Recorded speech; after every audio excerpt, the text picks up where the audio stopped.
అందరికీ నమస్కారం. మనీ మనిషే ఇది కథ పేరు. రచన పొత్తూరి విజయలక్ష్మి గారు. ప్రయాణానికి అంతా సిద్ధం. ఆఖరి క్షణం జాగ్రత్తగా మరోమారు చూసుకుంటోంది పావని. చంద్ర, కేశవ్ క్యాబులు బుక్ చేసే పనిలో ఉన్నారు. పిల్ల పెద్ద కలిపి డజన్ మంది. 2 ఇన్నోవాలు కావాలి. మిగిలిన జనాభా అంతా హడావిడిగా ఉన్నారు. రాజారావు ఫోన్లో, హలో శ్రీహరి, అనంతకృష్ణ నెంబర్ నీకేమైనా తెలుసా? పొద్దున్న శ్రీనుని అడిగాను, తెలీదట. నీకు తెలిసేమోనని నీ నెంబర్ ఇచ్చాడు. అప్పటి నుంచి ట్రై చేస్తున్నా అంటూ పెద్దగా మాట్లాడుతున్నాడు. అందరికీ విసుగేసింది. రాజారావు భార్య సుధ మాత్రం బాహాటంగానే విసుక్కుంది. చాదస్తానికైనా అంతుండాలి. ఇప్పుడు ఆ పిచ్చి ఫోన్లు అవసరమా అంటే మాట్లాడవద్దు అని సైగ చేశాడాయన. సామానంతా తీసుకుని ఇల్లు తాళం వేసి బయటికి వచ్చి ట్యాక్సీలో కూర్చోబోతూ ఫోను ఆపేశాడు. ఇతనికి తెలీదట, కానీ పార్థసారథి అని తన ఫ్రెండ్ కడలూరులో ఉంటున్నాడు. ఆయనకు తెలుస్తుందట. అతనికి తానే ఫోన్ చేసి చెప్తానన్నాడు అని చెప్పాడు రాజారావు. అందరి మొహాల్లోనూ దాచుకుందామన్నా దాగని విసుగు. అదంతా రాజారావుకి అలవాటే. ఆ విషయంలో చాలాసార్లు వాదోపవాదాలు జరిగాయి. స్టేషన్కి చేరారు.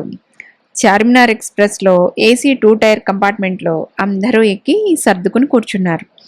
రైలు బయలుదేరగానే జేబులోంచి ఓ చిన్న పుస్తకం తీసి వెతకటం మొదలెట్టాడు రాజారావు. వెంకట్రావుకు ఏమైనా తెలుసేమో అని ఆ వెంకట్రావుకి ఫోన్ చేశాడు. కుశల ప్రశ్నలు అయ్యాక, నీకు అనంతకృష్ణన్ గుర్తున్నాడా?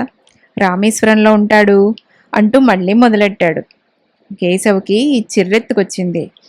తండ్రిని ఏమీ అనలేక, అబ్బా ఏమిటమ్మా ఇది, ప్రయాణం అనుకున్న దగ్గర నుంచి వెతుకుతున్నారు ఆ అనంతకృష్ణన్ కోసం. నువ్వు చెప్పరాదా అన్నాడు. నే చెప్తే వింటారా? ఇదే ఆఖరు.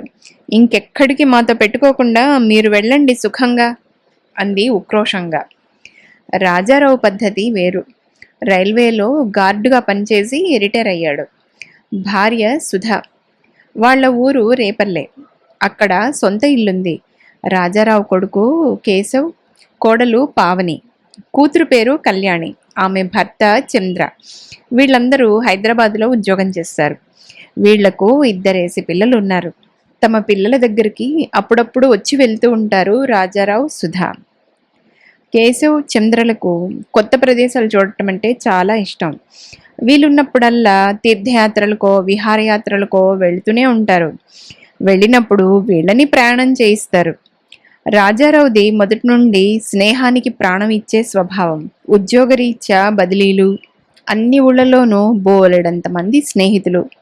ఊరు మారిన ఉత్తరాల ద్వారా స్నేహం కొనసాగిస్తూనే ఉంటాడు. పొరుగురు వెళ్తూ ఉంటే అక్కడ స్నేహితులు ఎవరున్నారో వెతికి వాళ్ళకి ఓ కార్డు రాసి ఓ మారు వెళ్ళి చూసి వస్తేనే గాని తోచదు. రైలు ప్రయాణంలో మధ్య ఊళ్ళో ఎవరైనా ఉంటే, నేను ఫలానా రోజున ఫలానా రైల్లో వెళ్తున్నా, నీకు వీలుంటే స్టేషన్కి రా, చూసి చాలా కాలమైందని ఉత్తరం రాస్తే గాని ప్రాణం నిలవదు. వాళ్ళు స్టేషన్కి వచ్చి పలకరిస్తే ఆయన ఆనందానికి పట్టపగ్గాలుండవు. రాకపోతే విరోధం వహించడు. వీలు కాలేదేమో అని సరిపెట్టుకుంటాడు. ఎవరైనా ఊళ్ళోకి వస్తే వాళ్ళని ఆప్యాయంగా ఇంటికి పిలిచి ఆతిథ్యం ఇవ్వడం రాజారావుకు పరమానందం. రిటైర్ అయినా అదే పద్ధతి. ఉత్తరాలు పోయి ఫోన్లు వచ్చాయి, అంతే తేడా. ఆయన మారలేదు గాని సమాజం మారిపోయింది. ఆప్యాయతలు తగ్గిపోతున్నాయి. ఏదో అవసరం పడితే తప్ప రాకపోకలు ఉండడం లేదు. కాలంతో పాటు మారని రాజారావు ఇంటివారికి తలనొప్పిగా తయారయ్యాడు. భువనేశ్వర్ వెళ్తున్నామని చెప్తే అక్కడ మహాపాత్ర ఉన్నాడు. అతనికి ఫోన్ చేస్తే మనకు కావలసిన సాయం చేస్తాడని రాజారావు అనేవాడు. కొడుక్కి చిరాకు వేసేది. అవన్నీ పాతకాలంలో. ఇప్పుడు అన్ని ఏర్పాట్లు ఆన్లైన్ మీదనే అయిపోతున్నాయి కదా అంటాడు కేశవ్. అయినప్పటికీ వెళ్లే చోట ఎవరున్నారో కనుక్కుని వాళ్ళకి ఫోన్ చేసి వెళ్ళి చూసి రావాలనే ఆరాటం మాత్రం ఆవగింజంతైనా తగ్గలేదు రాజారావుకి. ఫలితం అందరికీ విసుగు. ప్రస్తుతం అదే నడుస్తోంది. కుటుంబం అంతా కలిసి రామేశ్వరం ప్రయాణం పెట్టుకున్నారు. వాళ్ళ కుటుంబమే కాక కోడలి తల్లి, అల్లుడి మేనత్త, కూడా బయలుదేరారు. రామేశ్వరంలో రాజారావు పాత స్నేహితుడు అనంతకృష్ణన్ ఉన్నాడు. అతని కోసం గాలిస్తున్నాడు ఆయన. ఎప్పటి మనిషి అని విసుక్కుంటున్నారు ఇంట్లో వాళ్ళు. చెన్నై చేరారు. ముందుగా బుక్ చేసుకున్న హోటల్కి వెళ్లారు. రామేశ్వరం రైలు రాత్రికి. పగలంతా కొందరు గుడికి, కొందరు షాపింగ్కి వెళ్లారు. రాజారావు కోయంబేడులో ఉన్న పాత మిత్రుడు కృష్ణమూర్తి ఇంటికి వెళ్ళాడు. అందరూ ఎగ్మూర్ స్టేషన్లో ఉండగా రాజారావుకి ఫోన్ వచ్చింది. వెంకట్రావు ఫోన్ చేసి అనంతకృష్ణ నెంబర్ ఇచ్చాడు. రాజారావుకి చెప్పలేనంత సంతోషం కలిగింది. వెంటనే ఫోన్ చేశాడు. మోగుతోంది కానీ ఎవరూ తీయలేదు. రామేశ్వరం వెళ్లే రైలు ఎక్కారు. భోజనాలు చేస్తూ ఉండగా మోగింది రాజారావు ఫోన్. హలో, యారు? మిస్డ్ కాల్ అంటూ వినిపించింది. Is it Ananthakrishnan? అడిగాడు రాజారావు. ఎస్ అన్నాడు అవతలి మనిషి. అంతే. ఆ తర్వాత 15 నిమిషాలు సాగిందా సంభాషణ. మామూలుగానే రాజారావు పెద్దగా మాట్లాడతాడు. ఆపై ఉత్సాహం. పక్క వాళ్ల చెవులు చిల్లులు పడిపోయాయి. నాన్నగారు, అక్కడ మనకు తీరిక ఉండదు, మీరు వేరే ప్రోగ్రాంలు పెట్టకండి అన్నాడు కేశవ్ విసుగ్గా. సరేలే, మీకు ఇబ్బంది కలగకుండా ఓ మారు కలిసొస్తాను అన్నాడాయన. అందరూ పక్కలు పరుచుకుని పడుకున్నారు. హఠాత్తుగా అర్ధరాత్రి కలకలం. అందరూ నిద్రలేచారు. కంగారు, గాబరా. మొదట ఎవరూ నమ్మలేదు. కానీ అందరి ఫోన్లలోనూ అదే సమాచారం. 1000, 500 నోట్లు రద్దయ్యాయి. అర్ధరాత్రి నుంచి చెల్లవు. నిర్ఘాంతపోయారు. ఎవరికి కాళ్ళు చేతులు ఆడట్లేదు.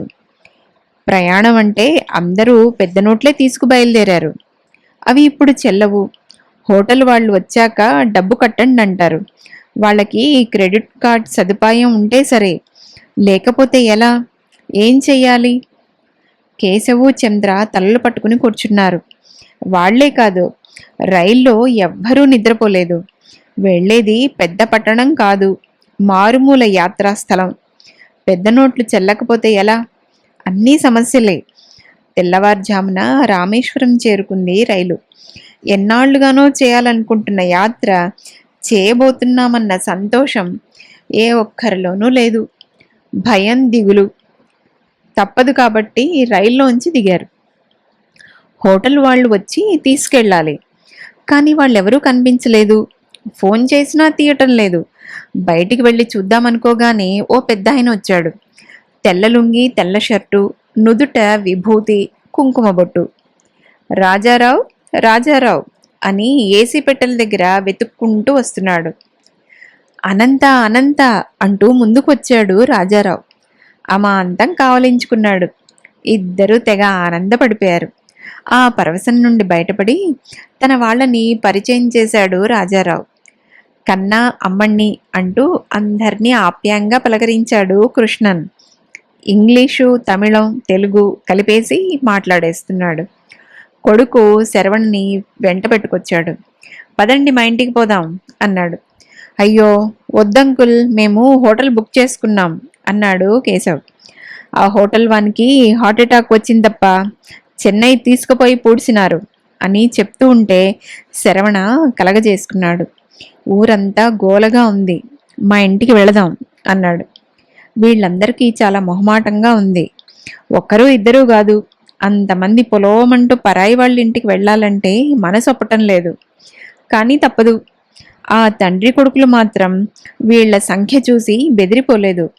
ముందు రోజు ఫోన్లో మా ఇంటికి రమ్మని కృష్ణన్ అనటం, చాలామంది వస్తున్నాం, హోటల్లో ఉంటామని రాజారావు చెప్పటంతో సిద్ధపడే వచ్చారు. స్టేషన్ బయటికి వచ్చాక 3 ఆటోల్లో అతిథులను సామానుతో సహా సర్దేసి వాళ్ళిద్దరూ బైకెక్కారు. గమ్యం చేరారు. ఇల్లు తాతల నాటిది. బయట నీళ్లు చల్లి ముగ్గు వేసేశారు. ఇల్లాలు పద్మావతి స్నానం చేసేసి అతిథుల కోసం ఎదురు చూస్తోంది. ఆటోలు ఆగగానే ఎదురొచ్చింది. లోపలికి వెళ్లారందరూ. ఇంట్లోకి అడుగు పెట్టగానే కమ్మని కాఫీ వాసన గుబాళిస్తోంది. కృష్ణన్కి 2 కొడుకులు. ఆ ఊళ్ళోనే ఉద్యోగాలు చేసుకుంటున్నారు. అంతా కలిసే ఉంటున్నారు. పరిచయాలయ్యాయి. ఇల్లు చిన్న చిన్న గదులతో, ఇంటి నిండా సామాను మనుషులతో నిండుగా సందడిగా ఉంది. భర్తని పక్కకు పిలిచి, ఈ ఇంట్లో మనం ఎక్కడ ఇరుక్కుంటాం? తెల్లవారాక ఆ హోటల్‌కి వెళ్ళండి. అది కాకపోతే మరొకటి అంది పావని. తలాడించాడు కేశవ్. కాఫీ రెడీ అని ఇంటివాళ్ళు తొందర పెడితే అందరూ మొహాలు కడుక్కొచ్చారు. కమ్మని కాఫీ, పిల్లలకి పాలు. అవి అవుతూ ఉండగానే నీళ్లు రెడీ, స్నానం కానివ్వండి అన్నారు. అవి అయ్యాయి. కేశవు, చంద్ర బయటికి వెళ్లారు. అంతటా అలజడిగా ఉంది. ఎక్కడా ఎవ్వరూ పెద్ద నోట్లు తీసుకోవటం లేదు. ఏటీఎంలు బంద్. పిల్లాజల్లాతో నానా అగచాట్లు పడుతున్నారు జనం. ఆ గొడవ చూశాక వాళ్ళిద్దరికీ ధైర్యం జాల్లేదు. మొండిగా వాళ్ళ ఇంట్లోంచి బయటికి వస్తే అవస్థల పాలైపోతాం. ఇవాళ్టికి కాని రేపటికి కాస్త సెటిల్ అవుతుంది, అప్పుడు చూద్దాం అనుకుని వెనక్కి వెళ్ళిపోయారు. ఇంట్లో అనంతకృష్ణన్ రాజారావుని కూర్చోబెట్టుకుని ప్రోగ్రాం సెట్ చేస్తున్నాడు. వీళ్ళని చూడగానే మీకోసమే చూస్తున్నాం, ఎక్కడికి పోయారు అన్నాడు రాజారావు. వాళ్ళు సమాధానం చెప్పేలోగానే కోవెలికి పోయేస్తామా అన్నాడు కృష్ణన్. దగ్గరే అంటూ అందరినీ ఉట్టికాళ్లతోనే నడిపించుకుంటూ తీసుకెళ్లాడు. 1/2 కిలోమీటర్ కూడా లేదు గుడి. ఖాళీగానే ఉంది. ఇంకాసేపుంటే బాగా జనం వస్తారు అని చెప్పాడు. దర్శనం చేసుకుని ఇంటికి వచ్చారు. వేడివేడి ఇడ్లీలు సిద్ధంగా ఉన్నాయి. టీవీలో వార్తలు వస్తున్నాయి. టిఫిన్ తింటూ వార్తలు విన్నారు. పెద్ద నోట్లు బ్యాంకులో జమ చెయ్యాలి. దానికి గడువుంది. ప్రధాని మోదీ చేసింది మంచి పనే. నల్లధనం కొండల్లా కూడబెట్టిన వాళ్లకు ఆపద గాని సామాన్యులకు నష్టం లేదు. ఇంట్లో ఉంటే ఏదోలా సర్దుకోవచ్చు, కానీ మాలాగా బయటికి వచ్చిన వాళ్ళ గతి ఏమిటి? కేశవ్కి ఏడుపొక్కటే తక్కువ. కృష్ణన్కి బాధేసింది. ఏమి కన్నా ఆ మాటలు? మేం పరాయి వాళ్ళమా? ఇది మాత్రం నీ ఇల్లు కాదా అని మందలించాడు. అది కాదు అనంత, ఇంతమందిమి మీకు ఇబ్బంది కదా అన్నాడు రాజారావు. ఏం పర్వాలేదు అంకుల్, మాకేమీ ఇబ్బంది కాదు. 2 రోజులేగా, ఎలాగో సర్దుకుందాం అన్నాడు శరవణ. అతని భార్య జయలక్ష్మి పావనితో అదే చెప్పింది. యాత్రాస్థలంలో ఉండడం వల్ల చుట్టాలు రావడం మాకు అలవాటే. మీకు హోటల్లో ఉన్నంత సదుపాయంగా ఉండదు, కానీ మాకేం ఇబ్బంది కాదు. మీరు మొహమాట పడకండి అంది. కృష్ణన్ ఆ 2 రోజులు వాళ్ళ కార్యక్రమం రూపొందించాడు. వెంటనే బయలుదేరి ధనుష్కోటి వచ్చాక భోజనం చేసి ఊళ్ళో చూడాల్సినవి చూడటం, ఆ తరువాత మరోమారు కోవెలకి, మర్నాడు సముద్ర స్నానం, ఆ తరువాత 22 బావుల నీటి స్నానం, దర్శనం, అభిషేకం. భోజనం చేశాక అబ్దుల్ కలాం గారి ఇల్లు చూసుకుని కాసేపు విశ్రాంతి, తరువాత ప్రయాణం. అంతే. ఆ మాత్రం దానికే ఓ బేజారైపోతున్నావు కన్నా. ఈ హోటల్లో బస చేయటం ఇప్పుడొచ్చింది. మా రోజుల్లో తెలిసిన వాళ్ళ ఇంటికేగా పోయేది అన్నాడు కేశవ్తో. కృష్ణన్ అంత సులువుగా చెప్పేశాడు, కానీ అతని సహాయం అడుగడుగునా అవసరమైంది. ముఖ్యంగా డబ్బు. క్రెడిట్ కార్డుతో పని గడవదు. పెద్ద నోట్లు చెల్లవు. అన్నీ 100 రూపాయల నోట్లు లేవు. నాకు ఇవ్వండి, చిల్లర ఇస్తాను అని పెద్ద నోట్లు తీసుకుని చిల్లర ఇచ్చాడు కృష్ణన్. అవి కూడా ఎడాపెడా వాడకుండా అవకాశం ఉన్న చోట తన పలుకుబడి ఉపయోగించాడు. మొత్తానికి అనుకోని ఆపద వచ్చినా రాజారావు కుటుంబం యాత్రకు ఏ లోటు రాలేదు.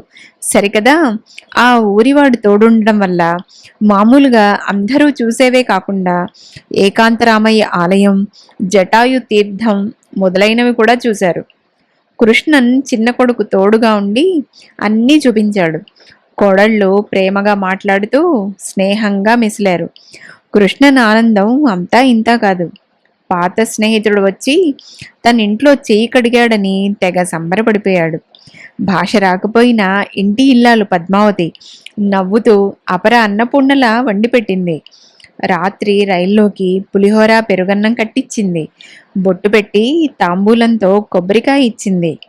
స్టేషన్కి కృష్ణన్తో పాటు కొడుకులిద్దరూ వచ్చారు. 2 రోజులు కలిసి ఉండటంతో స్నేహం ఏర్పడింది. అనుకోకుండా కలుసుకున్నాం. ఇక మీద క్రమం తప్పకుండా ఫోన్లు చేసుకుంటూ ఉందాం అనుకున్నారు పాత మిత్రులిద్దరు.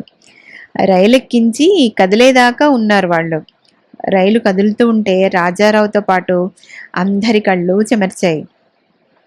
చెన్నై చేరాక క్రెడిట్ కార్డుతో పని గడిచిపోయింది. రాత్రి రైలెక్కి తెల్లారేసరికి ఇంటికి చేరారు. వీళ్ళని చూడగానే ఎలా జరిగింది ప్రయాణం, ఏమీ ఇబ్బంది పడలేదు కదా అని అడిగారు ఇరుగు పొరుగు వాళ్ళు.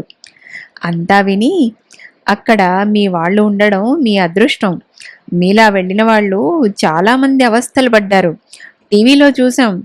తిరుమలలో పాలు, కాఫీ, ఫలహారం ఉచితంగా ఇచ్చారట. మిగిలిన చోట్లలో కూడా భోజనం చేసేందుకు డబ్బు లేక సత్రంలోనే తిన్నారట అని చెప్పారు. రామేశ్వరం వెళ్ళొచ్చాక రాజారావు కుటుంబ సభ్యుల్లో చాలా మార్పు వచ్చింది. అది వరకులాగా ఆయన తన మిత్రులకు ఫోన్ చేసి మాట్లాడుతూ ఉంటే చాదస్తం అని విసుక్కోవటం లేదు. సుధా కల్పించుకుని, ఆయన భార్య ఉందా, నేను పలకరిస్తాను అని చొరవ చూపిస్తోంది. గతంలో ఆయన ఏ మిత్రుడి ఇంటికైనా వెళ్తానంటే ఎందుకు అంత దూరం పడిపోవటం అని విసుక్కోవటం లేదు కొడుకు. నేను ఆఫీస్కి వెళ్తూ దిగబెడతాను, తిరిగి వచ్చేటప్పుడు క్యాబ్లో రండి అని మర్యాదగా చెప్తున్నాడు. అంతేకాదు, పోస్ట్ మ్యాన్ గుమ్మంలో ఉత్తరం వేసిపోయినట్లు తండ్రిని గేటు ముందు దించిపోకుండా లోపలికి వెళ్ళి తండ్రి మిత్రుణ్ణి పలకరించి మరీ వెళ్తున్నాడు. రామేశ్వరంలో కలిగిన అనుభవంతో వాళ్ళకి జ్ఞానోదయం అయింది. ఇప్పటికే ఎన్నో యంత్రాల వల్ల జీవితం సుఖమయమైంది. భవిష్యత్తులో ఇంకా ఎన్నో సదుపాయాలు రావచ్చు. ఎన్ని ఉన్నా ఎంత ఉన్నా అవేవి మనిషికి సాటి రావు. ఒక్క మనిషి అండగా ఉంటే చాలు, కొండంత బలం. ఎందుకంటే ఈ యంత్రాలు, డబ్బులు మనిషి కనిపెట్టినవి, మనిషి దేవుడి సృష్టి. అదండి మనీ మనిషి. రేపు మరో మంచి కథను విన్న మీరందరూ లైక్ చేసి సబ్స్క్రైబ్ చేసుకుని షేర్ చేయడం మర్చిపోకండి. అందరికీ ధన్యవాదాలు.